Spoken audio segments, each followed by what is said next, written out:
Maya Dwi Ramadhani, mahasiswi UIN Sunan Ampel Surabaya, tewas usai terlibat kecelakaan saat mengejar komplotan penjamret tasnya di Jalan Semarang, Bubutan, Surabaya, Jawa Timur pada Kamis, 23 Mei 2024. Dari keterangan saksi, motor yang dinaiki Maya nyaris menyusul motor para pelaku. Saat itu pelaku menjamret tas selempang yang tergantung pada bahu sebelah kiri Maya. Motor Maya oleng hingga kehilangan kendali dan terjatuh saat ditendang oleh salah satu pelaku. Tubuh Maya jatuh di jalur berlawanan lalu ditabrak mobil yang melintas. Menurut ibu korban, Milah, dari keterangan saksi, tas selempang milik anaknya yang sempat ditarik pelaku ternyata jatuh dan tertinggal di aspal dengan kondisi salah satu tali pengaitnya putus. Saksi adalah seorang perempuan pekerja kantoran yang sedang menggunakan layanan ojek online untuk pulang ke rumahnya di kawasan Dupak, Bubutan, Surabaya. Milah bercerita saksi berinisiatif mengambil tas yang terjatuh untuk diamankan dan akan diserahkan ke pemiliknya. Di luar dugaan, Maya tetap menggeber kencang motornya dan tak menghiraukan teriakan saksi dan juga klakson motor driver ojol. Korban diduga kuat berusaha mengejar pelaku yang kabur karena mengira tas miliknya telah dikuasai pelaku. Namun, upaya pengejaran tersebut urung dilakukan setelah motor ojol saksi tiba di persimpangan 4 jalan yang menghubungkan Jalan Semarang, Jalan Kalibutuh, dan Jalan Keranggan. Lantaran kebingungan mencari arah jalan pengejaran, saksi lantas pulang ke rumah.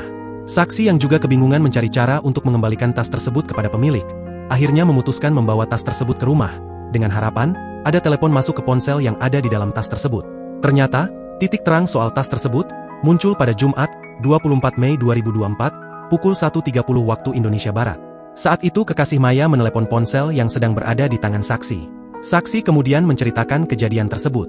Keluarga pun melakukan pencarian di lokasi terakhir Maya dijamret. Kami awalnya mencari tanpa arah.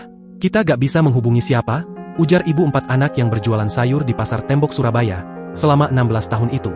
Sebenarnya, motor yang dikendarai Maya terpasang alat pelacak GPS, namun sudah tak aktif beberapa bulan terakhir. Meski demikian, sang kakak berusaha menggunakan fitur layanan GPS sang adik.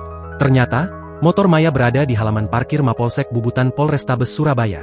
Saat ke kantor polisi, keluarga mendapatkan kabar Maya sudah dibawa ke IGD RSUD Dr. Soetomo karena terlibat kecelakaan. Milah mengira anaknya itu sedang menjalani perawatan di salah satu ruangan IGD rumah sakit tersebut. Perkiraannya meleset, ternyata Maya dinyatakan meninggal dunia karena kecelakaan dengan luka parah akibat benturan. Kini, Milah secara resmi telah melaporkan kejadian nahas yang menimpa sang anak ke Mapolsek Sawahan. Bahkan, tas milik anaknya lengkap dengan seisinya telah diserahkan kepada pihak kepolisian melalui bantuan dari pacar Maya. Ibu 4 anak itu berharap, para pelaku penjamretan dapat segera ditangkap agar tidak ada korban lagi.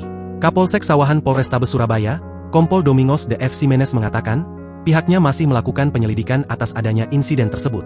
Terbaru, seorang saksi kejadian perkara sedang diperiksa saat ini.